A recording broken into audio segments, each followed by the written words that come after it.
Woman yields back. The gentleman from New York, Mr. Torres, is recognized for 5 minutes.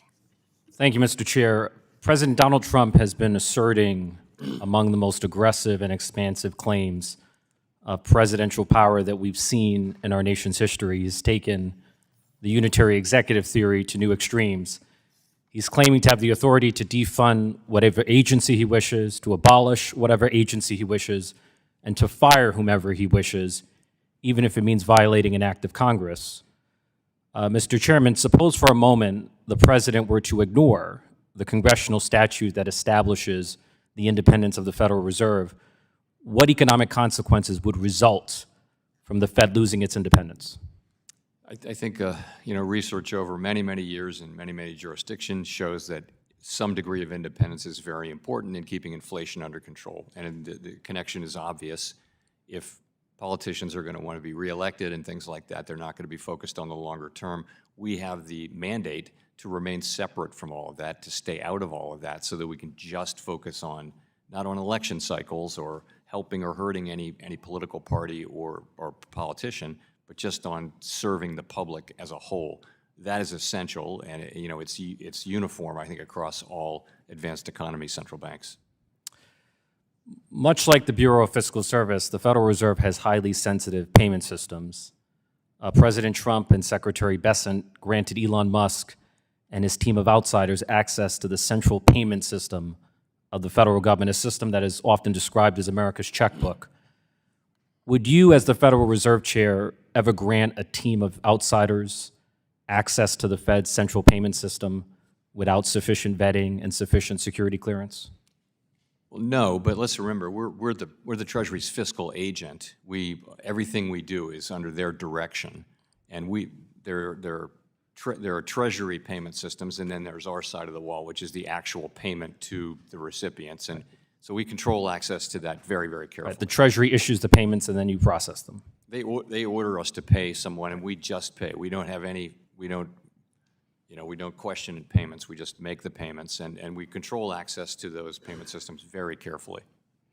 And what would be the danger of lightly granting access to the Fed's payment system to outsiders without sufficient vetting? Like, what could go wrong?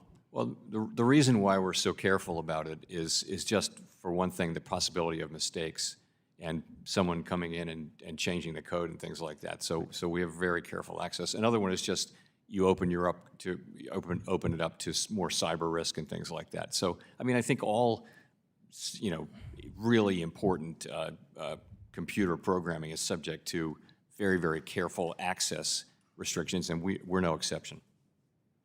Right. So you believe, as I do, that granting an insufficiently vetted team of outsiders access to the payment systems of the Treasury or the Fed would radically raise the risk of a cyber breach at the hands of foreign adversaries like China and Russia? So we're talking hypothetically here. Yeah. I can tell you that is not something that's happened relative to. We can speak to the systems that the Treasury has asked us to operate on their behalf, and that has not happened in those systems. I represent one of the poorest congressional districts in America. I have cash-strapped constituents who pay exorbitant fees simply to transfer their own money, often to loved ones abroad. Access to FedWire could play a role in radically reducing the cost of remittances and payments for the lowest income Americans.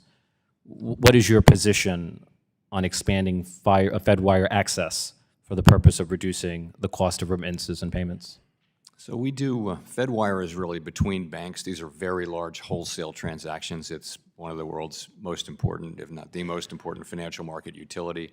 I don't think we're looking to open it up to, to retail customers. I think, faster retail payments and particularly cross-border payments are a subject of a lot of work in the international sphere, and I think we all understand it's important to lower the costs and the risks of those. The commercial real estate, do you feel that continues to be a ticking time bomb within the financial system? What's your sense of? I wouldn't say that. So we've been saying, and I think it's still true, that this is a problem that's been with us and it's going to be with us for a while. If I can say something modestly constructive, it doesn't seem to be getting worse. Okay. So there are a lot of embedded losses, and they're just going to need to be realized. So we're working with financial institutions to make sure they have a plan and understand their losses and can manage them. I see my time has expired. Thank you. Gentleman yields back. The gentleman from Florida.